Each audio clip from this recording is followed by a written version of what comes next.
The first sound Daniel heard in his new apartment wasn't traffic, wasn't neighbors talking, wasn't the hum of old heaters. It was a soft, broken cry coming through the thin wall beside his bed.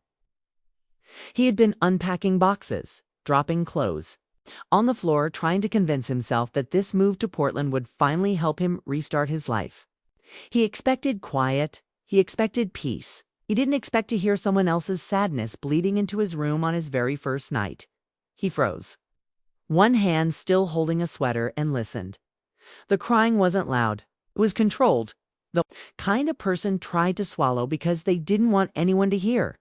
But the walls were old, worn down by years of tenants, and sound traveled easily.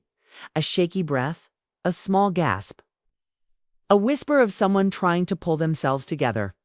Daniel set the sweater aside and stepped toward the wall. He didn't mean to listen, but the sound drew him in, as if someone's heartache had reached out and tugged at him. He stood there for a moment, hearing nothing but that quiet pain. He didn't know the woman on the other side, but the sadness in her voice was so real it filled the empty room around him. He sat on the edge of his bed, unable to shake the feeling that someone only a few feet away was breaking. It wasn't until morning that he finally met her. He opened his apartment door just as she opened hers. She stepped out with her hair tied in a loose ponytail, a travel mug clutched in both hands, and tired eyes that still carried the heaviness from the night before. She wore a simple sweater, jeans, and a polite but distant smile. She looked like someone who didn't want attention, who carried her pain quietly, hoping no one would notice. "Morning," she said softly. Daniel returned the greeting, trying to hide the fact that he recognized her voice. She walked down the hallway with a calmness that didn't match the cries he'd heard. When she disappeared down the stairs, Daniel finally let out a breath. He didn't know her name yet, but something about her had left an impression that stayed with him all day. That night, the thin walls revealed more of her world. He heard her talking on the phone. Her voice wasn't sad this time, just tired. "I don't understand what you want from me," she said quietly. Then a man's voice, sharp and impatient, came through faintly. "You're too emotional, Emily. You make everything complicated. You can't keep doing this. Emily?" Her name was Emily. The conversation ended with the man's voice cutting the call abruptly. Daniel heard her take a breath, one that sounded like it carried weeks of disappointment. She didn't cry this time. She didn't yell either. She simply sat in silence, and somehow that silence felt even heavier. Daniel leaned back against the wall, his hands resting on his knees. He didn't want to be involved in someone else's personal life, but the thin barrier between them made it impossible not to hear. He knew heartbreak when he heard it. He had lived through it himself a year ago. After a long relationship collapsed under the weight of misunderstandings, maybe that was why her sadness felt familiar. Days passed, and he slowly learned her schedule. Through small sounds, the closing of the door early in the morning, the soft footsteps when she returned at night, the quiet music she played while cooking. She never talked loudly, never brought anyone over, never caused trouble. But each night, when the world went still, the emotions she tried so hard to hide slipped through the wall. Sometimes it was a sad sigh. Sometimes it was a small, almost silent laugh at something she watched on TV. Sometimes it was a whispered conversation with a friend, where she tried to sound okay even though she WASN. Single quotes to daunt. Daniel found himself listening, not out of curiosity, but out of concern. She sounded like someone trying to heal, someone who didn't have anyone close by, someone who deserved more than the sadness she carried alone. One night, he didn't hear crying. Instead, he heard laughter. It startled him because it was warm, honest laughter, something he hadn't heard from her before. She was talking to a friend on speakerphone, telling a story about her day. There was joy in her voice, fragile but real. Daniel smiled, staring at the wall as if that little piece of happiness could travel into his room too. But the next night, everything shifted again. Around 10 o'clock, Daniel sat on his couch reading, when he heard a sudden crash through the wall, something falling, maybe a cup or a picture frame.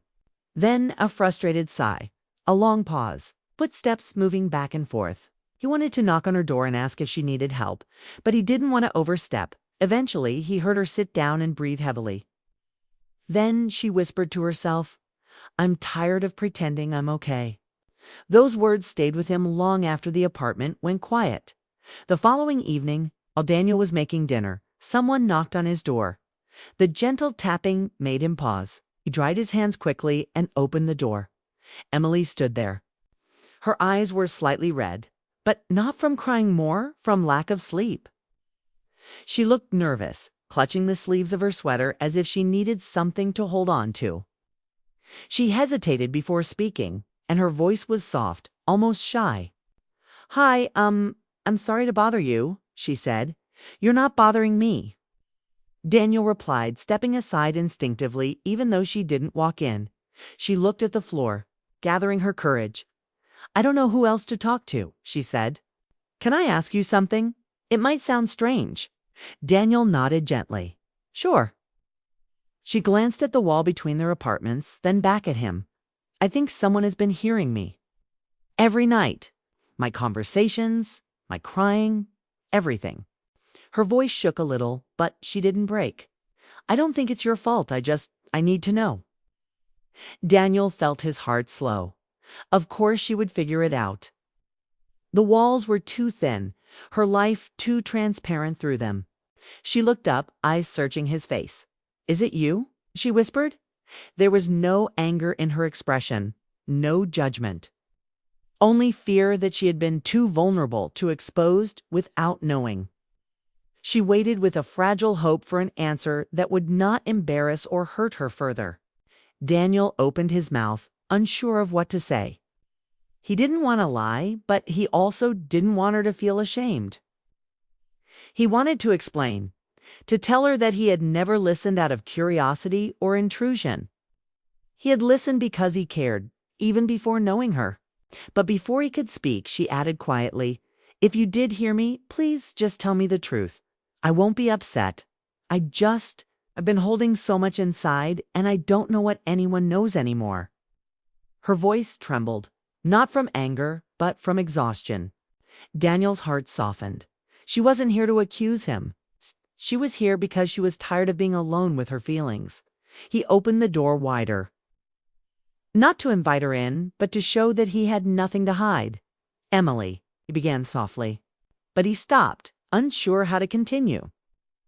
The truth could either comfort her or scare her. His next words would shape everything that followed. Her eyes stayed on his, waiting. The hallway felt still.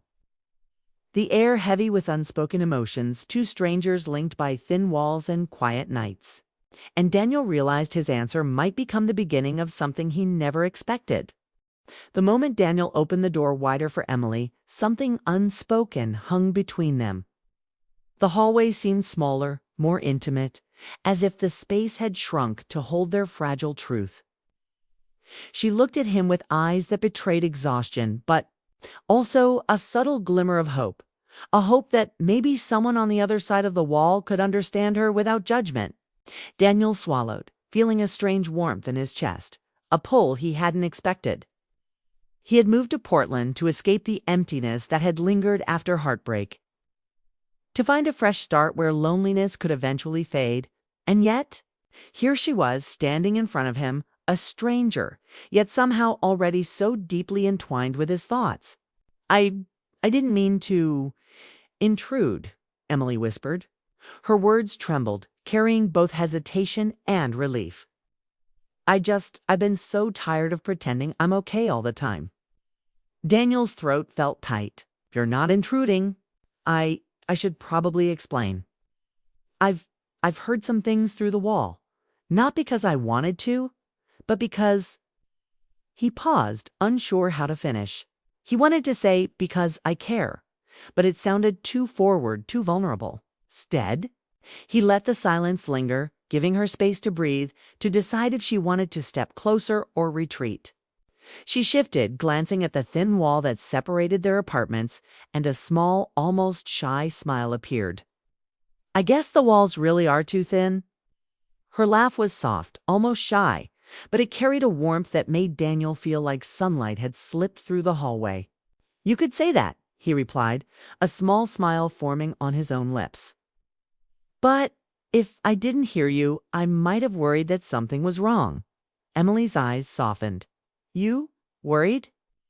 "Yes," Daniel said quietly, almost embarrassed by the truth. "Because hearing you, I realized. Sometimes people need someone to notice when they're hurting, even if they don't know they do." Emily nodded slowly, as if digesting the weight of his words. Her shoulders relaxed slightly, and Daniel realized this was the first time she had let anyone witness even a fraction of her vulnerability. For a few moments, neither spoke. The hallway seemed to pause, holding their breaths together. Daniel could see the exhaustion in her eyes, but now it was mixed with something else, trust. And trust, he realized, was fragile, yet powerful. Finally, Emily spoke. I don't usually talk to anyone about this stuff. Not like this, not strangers, but you've listened. Even if you didn't mean to, you've been there. And it feels less heavy somehow." Daniel nodded, understanding exactly what she meant. He had been listening, yes, but in truth, he had felt less alone himself because of it. Hearing someone else's life through thin walls had reminded him that others carried invisible burdens too, and that connecting with them, even silently, could ease the weight. Do you want to come in?" Daniel asked softly. His invitation was cautious, gentle. He didn't want to push her, didn't want her to feel pressured. He simply wanted to offer a safe space. Emily hesitated, then stepped in, closing the door behind her. The apartment smelled faintly of coffee and something clean laundry detergent or a hint of citrus. Daniel realized how normal it felt to have her there, sharing the small space. The quiet intimacy of two people who had never met fully but already knew fragments of each other's nights. They sat down on the couch, a careful distance between them, but not too far. She held her mug tightly, and he could see her knuckles turning white. He tried to think of words that wouldn't feel awkward, but every sentence felt either too formal or too revealing. Finally, Daniel said simply, "You don't have to explain everything. Just, if you want to talk, I'm here. If you don't, that's okay too." Emily's eyes glistened with a hint of tears, but this time they were not the ones from despair. They were lighter, like rain after a storm. "Thank you," she whispered. "Really?" They sat in silence for a while. It's a kind of silence that isn't uncomfortable, but instead comforting to people simply existing in the same space. No pretense, no performance, just presence. As the days passed, a routine emerged. Daniel and Emily began meeting more often, sharing small, mundane things, the kind of tiny details people usually keep to themselves at first. The music she liked, the coffee she preferred, the little park across the street where she sometimes went to walk when her thoughts were too loud. And gradually, the laughter that had once only echoed through thin walls began to fill the air between them directly. Openly.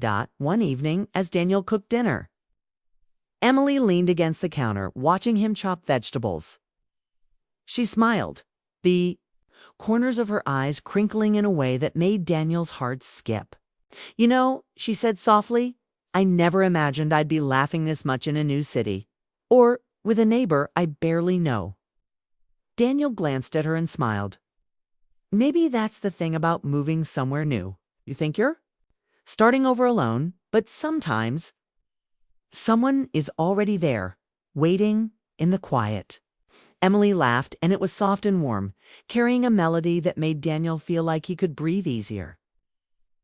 There was a connection forming, quiet, gentle, and unspoken, but powerful all the same. And the thin wall, once a barrier, had become a bridge. But life wasn't without its shadows. Emily's heartbreak didn't disappear overnight. There were nights when she still sat on her couch quietly crying, and Daniel felt the ache of it. Though he no longer just listened, he offered comfort. He would leave a small note at her door or a cup of tea, something to remind her she wasn't alone. And slowly she started to trust him, not only with her tears, but with her thoughts, her fears. The stories she rarely shared. One night, while the rain tapped gently against the window. Emily told him a memory from her past, a mistake she regretted, a love she had lost, a dream she had almost given up on. Her voice was soft, but each word carried weight. Daniel listened, letting her speak without interruption. And when she finished, he simply said, "Thank you for trusting me." Her smile that night was small but genuine, and for the first time, Daniel felt hope not only for her, but for something between them. Something tender, cautious, but real. Weeks went by, and their friendship deepened into something more. There were stolen glances, quiet touches on the arm, subtle jokes that only they shared. Their conversations stretched long into the night, moving from memories to dreams to fears to hopes for the future. And through it all, the walls that once carried muffled cries now carried laughter, shared secrets, and the beginnings of something neither of them expected. Then, one evening, as autumn leaves swirled outside, Emily arrived at Daniel's door with a small notebook. I wrote something," she said nervously. "I don't know if it makes sense, but I wanted you to read it." Daniel took the notebook, sensing the significance. Her fingers brushed his briefly, and the warmth lingered longer than either of them expected. He opened it, and the words she had written were honest, raw, but filled with hope. They were about pain, yes, but also about healing, about finding someone who sees you when no one else does, about learning to trust again. He looked up at her, meeting her gaze. "Emily, this is beautiful," he said softly. "It's brave." She looked down, cheeks tinged with pink. I wanted you to know how much it meant. Having someone notice, someone care." Daniel reached for her hand, holding it gently. "You don't have to say anything else. I care. I've always cared." Emily's eyes glistened, not with sadness, but with the realization that her walls, her emotional walls, her apartment walls, the thin barriers she had built around herself, had been crossed not by intrusion, but by understanding. The night deepened, and they sat together on the couch, the notebook resting between them. Rain pattered against the windows, soft and steady, filling the space with a quiet rhythm. And in that shared silence, Daniel realized that the walls that had once separated them were no longer obstacles. They were threads that had woven to lives together, gently, unexpectedly, and beautifully. By the end of that night, something had shifted. What began as a story of overheard cries had become a story of connection, of trust, and of slow, tender love. The thin walls had led them to each other, and now neither of them wanted to let the distance return. Emily leaned against Daniel's shoulder, and he felt the warmth of her presence seep into him. He didn't know what the future held, but for the first time in a long time, he felt ready to face it. Not alone, not with walls between him and the world, but with someone who had seen him, and who he had come to care for more than he could have imagined. And through the night, as the rain whispered against the windows, the apartment no longer felt empty. The walls had done their work. They had carried pain, yes, but also laughter, trust, and the first steps toward love.